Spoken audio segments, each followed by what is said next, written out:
Hello everybody, welcome to The Verdict this week. I had a pretty tough job in picking 6 races for the show.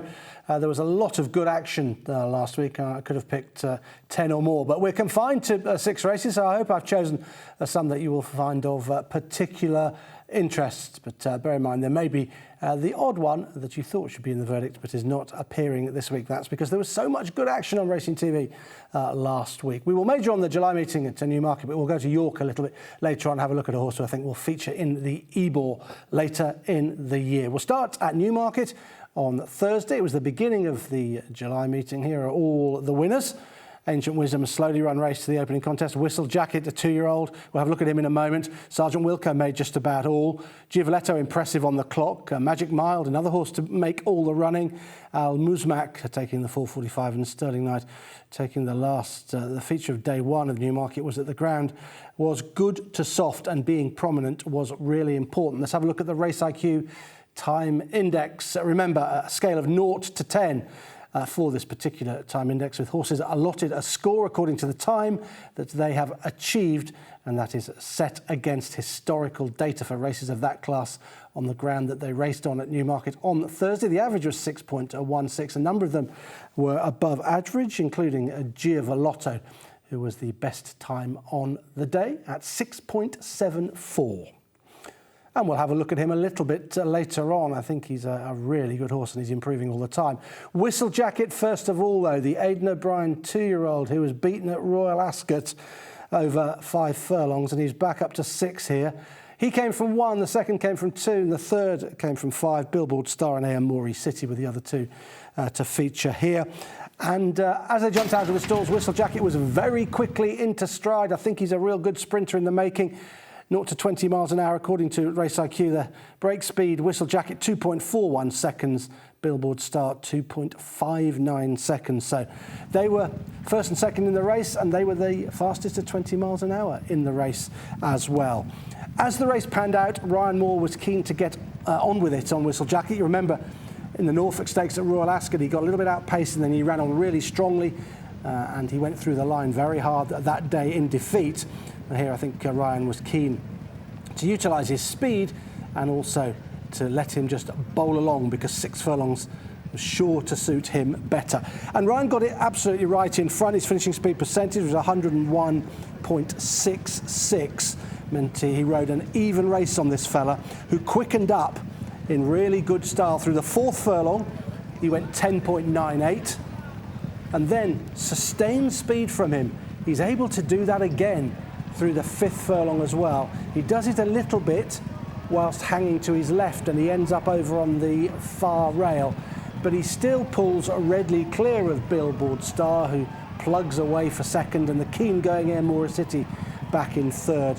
He runs on really well in the closing stages of this horse, and I think he's a good sprinter in the making. The Phoenix Stakes might be his target. He's a brother to Little Big Bear, who was a very good sprinter. He's built like a sprinter as well. He's a very big, strong 2-year-old. Let me point you to the bullet points scrolling along the bottom of your screen. The win time, 1 minute 12.17, 0.37 under the Race IQ par, and a 6.25 was his time index score, above the average for the day. And the Race IQ par is set according to the class of the race and according to the conditions as well, and he has just dipped under that par. You can see the path he took there, didn't he? He drifted quite badly left in the closing stages, but nonetheless, I think he's a very useful 2-year-old, and the Phoenix Stakes looks absolutely spot on for him. Those 2 furlongs were impressive. The 4th and the 5th, sustained speed, 10.98 times 2 for Whistlejacket to win for Aidan O'Brien and Ryan Moore. They thought he'd win at Royal Ascot. The trip caught him out, but he looks like a proper 6 furlong horse going forward. Let's sum all that up with the Race IQ data from the race. You can see that he was the fastest in the race. He reached 41.76 miles an hour. He did that in the 4th furlong.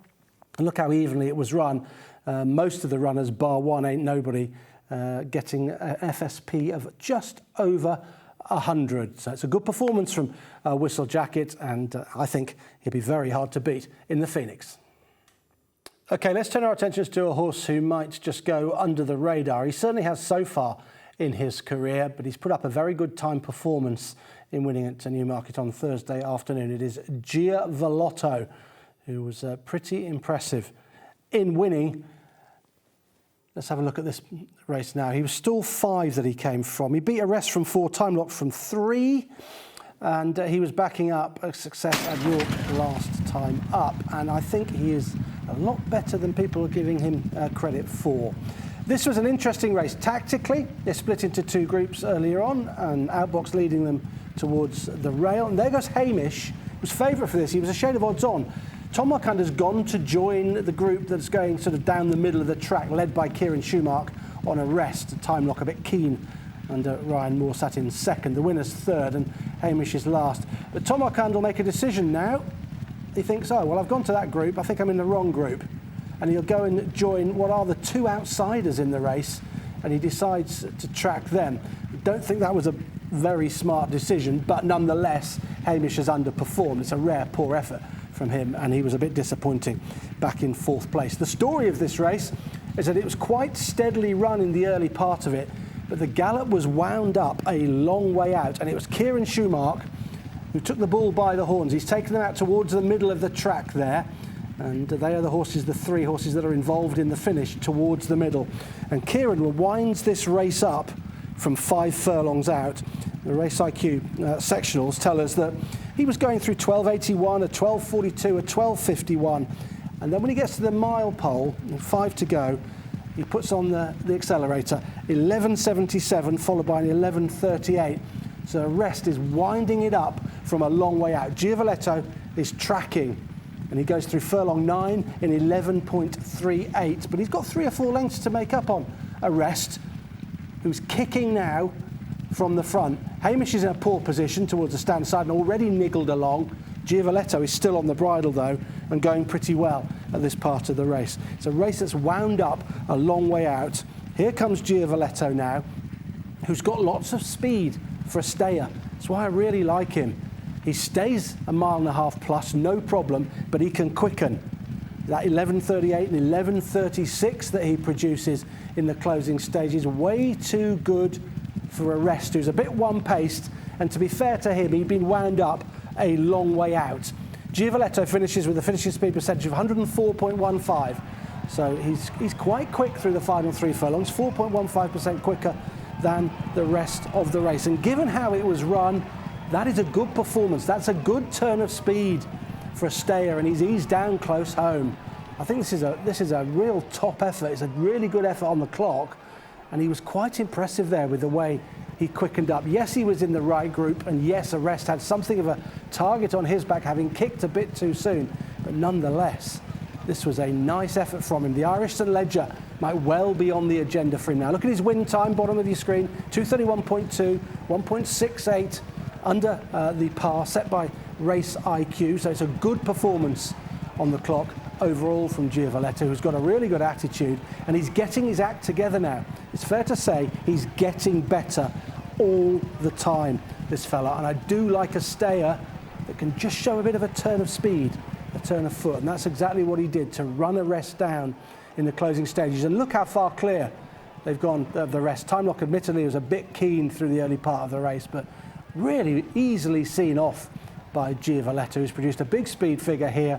Irish St Ledger's next on the agenda, but Group 1 mile-and-a-half races may well be within his compass later this year. There's Ocean Murphy coming back in on this fella. He had a really good July meeting. Let's have a look at the data and sum this race up for you. 104.15, the finishing speed percentage that he showed. So look, the runner-up's 101.64, so he's got a lot more dash through the final 3 furlongs than the runner-up. He got to a maximum speed of just over 40 miles an hour, 40.29. So he reached the highest MPH in the race, and his fastest furlong, that 11.36 that we highlighted at the mile-and-a-quarter pole. And that's quicker than any of his other rivals managed as well. So he's a real standout on the data. He's a real improver. And the Irish St Ledger is going to be a very interesting race, particularly if Kyprios turns up. They'll have a good fight, these two. Let's turn our attentions to Friday at the July meeting. I think this was an excellent card. Here's a look at the winners on it. We're going to have a look at a couple of races in particular. We could have chosen 3 or 4, to be honest. Such was the strength of it. Involvement taking the first, Arabian Dusk winning in a good time. taking the second race, having a real good battle with Heaven's Gate from the Aidan O'Brien yard and coming out on top. The Christopher team back in form. Fairbanks might be an E-ball horse. He won really well. Porta Fortuna took the big Group 1 on the card, the Falmouth. Field of Gold, a nice 2-year-old. We'll have a look at him later. Validated and no half measures as well. The Race IQ Time Index, well, they do highlight that Arabian Dusk put up a very good performance on the clock. 7.29 the score achieved out of 10. So that was the best score on the day. And it was the best score at the July meeting in total. And some other good scores, really. The average 6.41, you'd expect something between 5 and 6. So we had some very good performances on the clock throughout the day. We'll go to the Group 1. We'll go to Porta Fortuna for Donica O'Brien, and Ryan Moore was on board. It was probably quite a weak renewal of this race, but she wins in style. She came from stall 4. Jabara was second from 6. Rogue Millennium from 1 was back in 3rd place. Now, this is quite a strongly run race overall. Most of the runners decided to go to the far side. Rogue Millennium, who was quickest out of the stalls, she led, or went on her own towards the stand side. I think there was a bit of a debate throughout the meeting, really, where was the best place to be on the track. And generally, it was down the middle or towards the stand side. So I can see why Rogue Millennium did that. It was Running Line who took them along. Winner at Royal Ascot. She'd made all of the running there. They changed the tactics with her that day. It worked. Didn't work this time. She checked out really tamely. There may have been something wrong with her. Who knows? But she certainly didn't run her race. But Porta Fortuna did. She's a very consistent and tough filly. It's another Group 1 for her. It's her 3rd Group 1 success, and she's won 6 of her 10 career starts. So she's really consistent. She's a Royal Ascot winner. She took the coronation, and she wins this despite Running Line dropping away quite quickly, and therefore she finds herself in front perhaps a bit sooner than Ryan wanted. He intimated that when interviewed after the race, but his filly really responded when he asked her. And she fired the 6th furlong of 11.18 seconds. That's a good turn of foot. Jabara in behind quickens quite well too. But Porta Fortuna sort of got first run on her, and she reached her 40.59 miles an hour and went away to win this readily, really, it has to be said, in the end. Evidence of it being a strongly run race, and she's got a turn of foot in a strongly run race, is through the FSP, which was 99.67%. So it wasn't a race where they crawled and then sprinted, where she went very steady, saved petrol, and then did 11.18. It was quite strongly run, and she was able to quicken off that strong gallop. So quite an impressive performance, certainly a dominant one. Not a very good race, I don't think, but nonetheless, she's done what she had to do. A win time of 1:37.68.91 under the Race IQ par, and a good time score as well. So even if she's only beaten perhaps modest performers in behind, and a couple who may be disappointed, particularly Running Lion, she's still done it really well. I always say it doesn't matter what you beat, it matters how you do it and what times you run, and she was pretty impressive on the data with that 11.18 second furlong, getting to the front sooner than Ryan actually wanted to. Where now is the question? Well, there's the Sun Chariot, there's the Matron. She could go to one of those or both. There was talk of the filly and mare turf. It's at Delmar this year, and the problem for them is that the filly and mare turf at Delmar is over 1 mile and 3 furlongs. So she probably won't go there. That would stretch her stamina, really. So it'll probably be the Matron Stakes. Let's sum all that up then with the Race IQ graph. Here it is. That's her fastest furlong of 11.18. Jabara, who was stepping up from a listed win at Carlisle, ran really well, and she fired a quick furlong too of 11.17.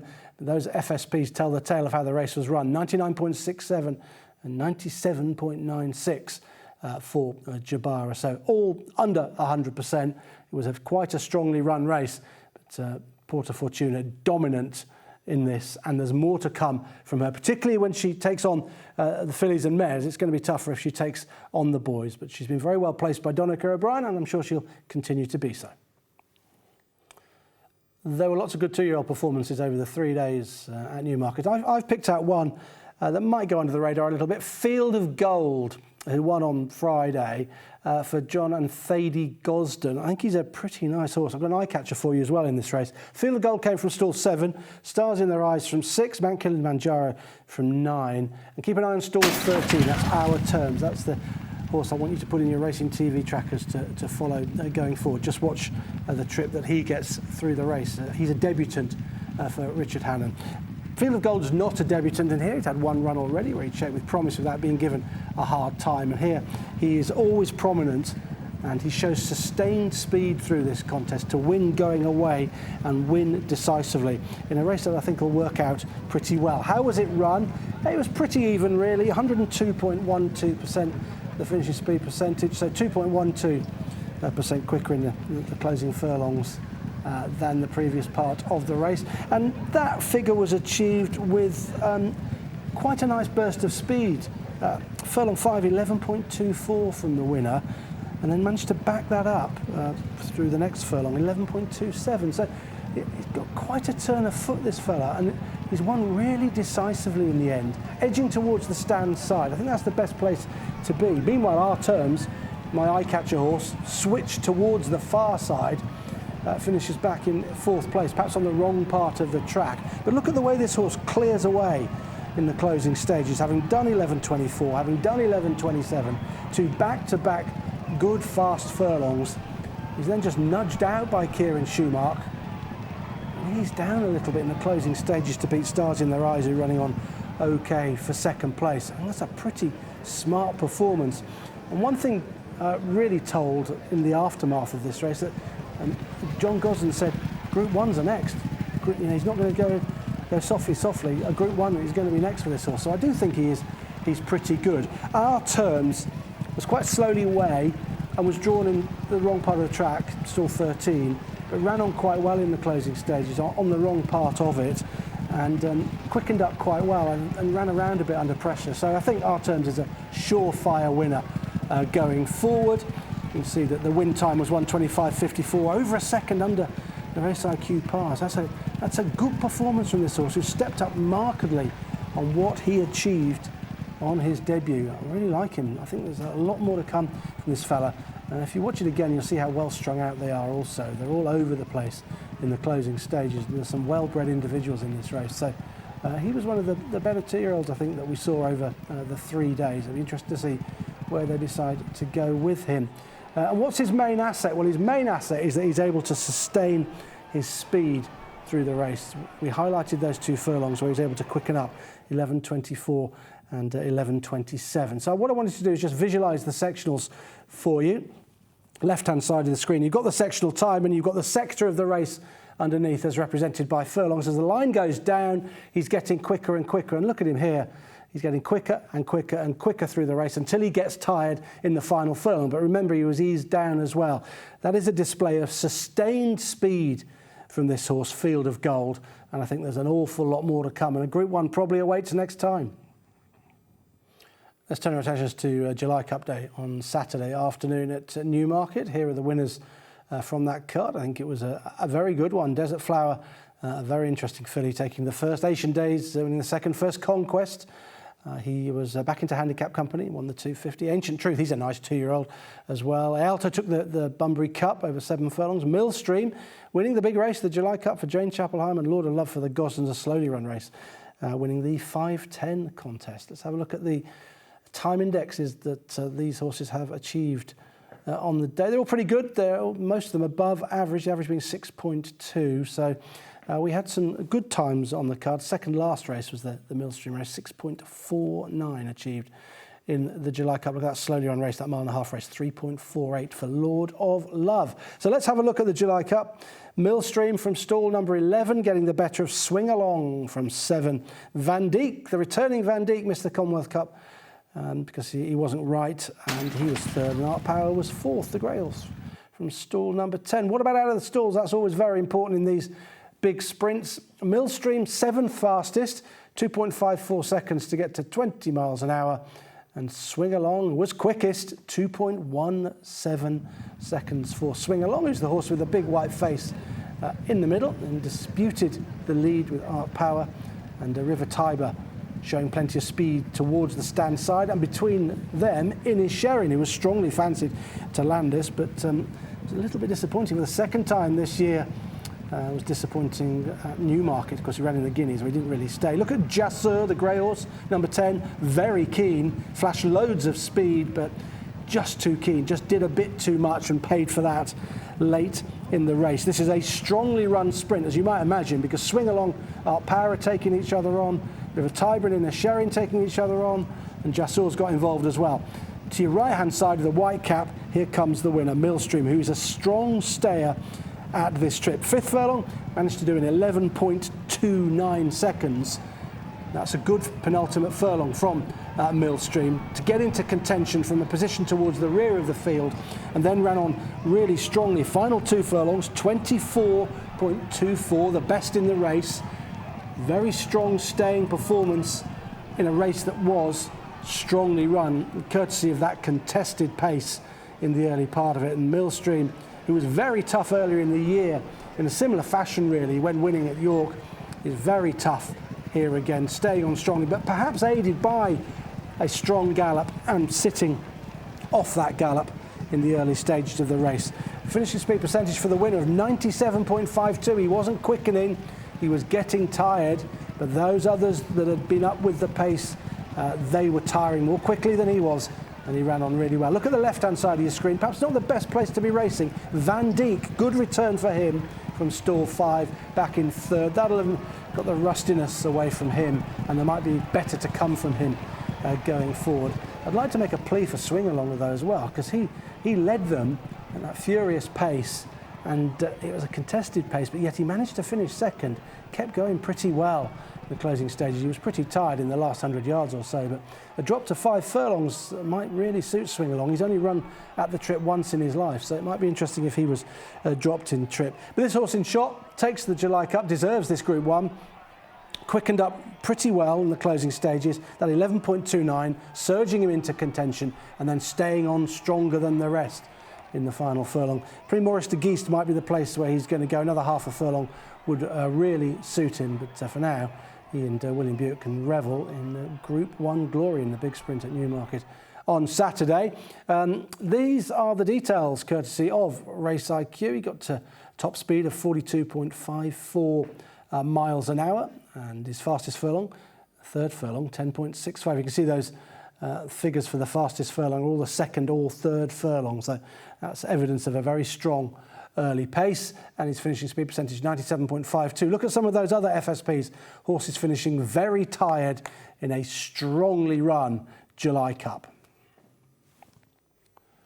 I'm going to turn my attention to York now. They staged a really good card on Saturday. It was John Smith's Cup day. I'm not going to have a look at that race, although it was a very good one. Going to have a look at another race, which is throwing up an E-ball contender. Here are the winners from that excellent card. Blue for You, Starlust was really good. Pretty impressive, actually. He's very much a 5 furlong horse. Enfjar taking the big race on the card, the 310. Horse who'd won at Chelmsford last time up. It was only this horse's 2nd run at 10 furlongs. Alsakib taking the 345, East Tyrone, the 415, Zimmerman, the 450, and Ravon took the last. But Enfjar and Alsakib were standouts as far as times were concerned. Here are the Race IQ time index scores. And you can see there, as referred to, 6.78 and 7.82 for Alsakib. And therefore, it's no surprise that that's the one I'm going to concentrate on. This is a tremendous time performance from Alsakib. I really liked what he did here. Let's have a look at it and see how this race panned out. He's come from stall 8. We'll pick him out in a minute because the awkward angle for the stalls. Al Karim from 5 was 2nd. Wise Eagle was 3rd from stall number 6. Let's pick up Alsakib. Just sort of mid-division, really. 2nd horse is Al Karim. Now, he's about to go forward. He's about to make a move forward, and he'll make the running.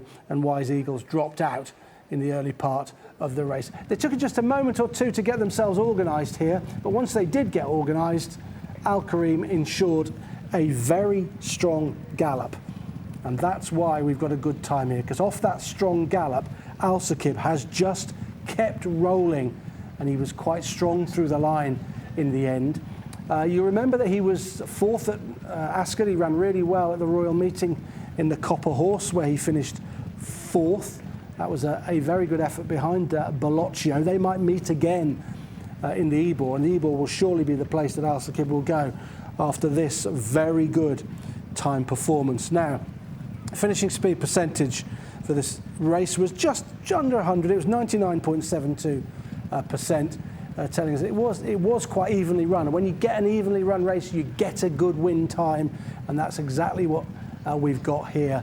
And you had to see this trip out thoroughly to win this race, and that's exactly what Alsakib did. And Al Karim, to be fair to him, he's up there going that even gallop, setting that pace, and he boxes on for second place. That's a very good effort from him. The concentration really in this contest is the end of the race, where Alsakib just keeps staying on stronger than his rivals. There's no particular furlong where he quickens up in scintillating fashion, but this is just a strong, staying performance. His overall time was 3.61 seconds under par, under what you would expect for a race of this standard. It's a Group 3 at York on the ground that they were racing on. So the overall time is very good indeed. And now he's beginning to make a move, but he doesn't travel as well as some of his rivals. But what he does do is really stay. He's angling towards the stand side. He's still got 4 or 5 in front of him, but he's now beginning to run on. Al Karim has kicked on quite a long way out, and here he comes, stand side, the white colours beginning to stay on strongly. Furlong 12, 12.29, furlong 13, 12.83. In the context of the race, I know they don't sound like good sectionals. In the context of the race, they were good. They were better than his rivals, and they take him to the front. He gets to Al Karim and then runs on really strongly once asked to go. You can see they're tired, you see they're beginning to stretch out and finish quite well strung out in the closing stages, but he gets this trip very well indeed. And were he to get a strong gallop in the Ebor, I could see him running very well indeed. This is quite a tough race that he's had here, but nonetheless, he's won going away in the end. He's a very strong stayer. He'd get further on this evidence. He'd probably stay 2 miles. Who knows, he might make up into a cup horse one day. Maybe next year they'll try 2 miles with him, but surely they'll have their eye on the Ebor after this. And here are the eye-catching figures really, the bottom of your screen. The time analysis, this was a fast run race, 2 minutes 58.31, 3.61 under par, producing a really good time index score of 7.82. Conventional wisdom would have it that they've all finished on top of each other, the front 4, and the rest are well beaten off. But because you can almost throw a blanket over them, it can't be good form. Well, I'm not having that because the time is so good, and he stayed on really strongly in the closing stages. I think he's getting better as well. Royal Ascot was a good run last time. This is an even better run. I know he'll come up against Giavellotto, who's favourite for the Ebor, if he does go for the Ebor. But I think he'd be worth chancing. He's an each way go for me. I think he's around about the 12-1 mark currently for the Ebor, and he'd be very interesting for that if it was strongly run, of course. We can't guarantee that though, can we? Right, here's the data for this Group 3 Silver Cup. You can see the finishing speed percentage under 100, 99.72. That indicates that it was very much an evenly run race. His top speed was 37.79 miles an hour, and his fastest furlong 12.12. That's the middle of the race. The 7 furlong point was when he was able to fire his fastest furlong. Most of them are there when the pace just picked up a little bit. He's won for the Ebor, that is for sure. Alsakib at York on Saturday. I hope you've enjoyed looking back at the July meeting from Newmarket. As I said at the top of the show, we could have chosen lots of races from there, but I picked out a few that thought might have been interest to you, particularly Giavellotto. He is the verdict star this week, a stayer who can quicken, who surely go under the radar when he runs next. See you next time. Make sure you have a look at the Verdict Extra column on the website in the next couple of days.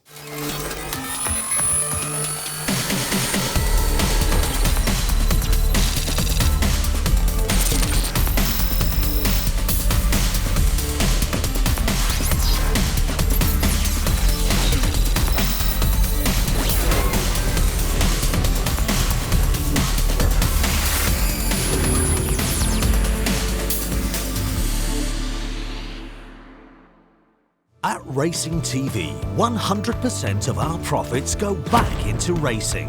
Thank you for supporting the sport that we all know and love.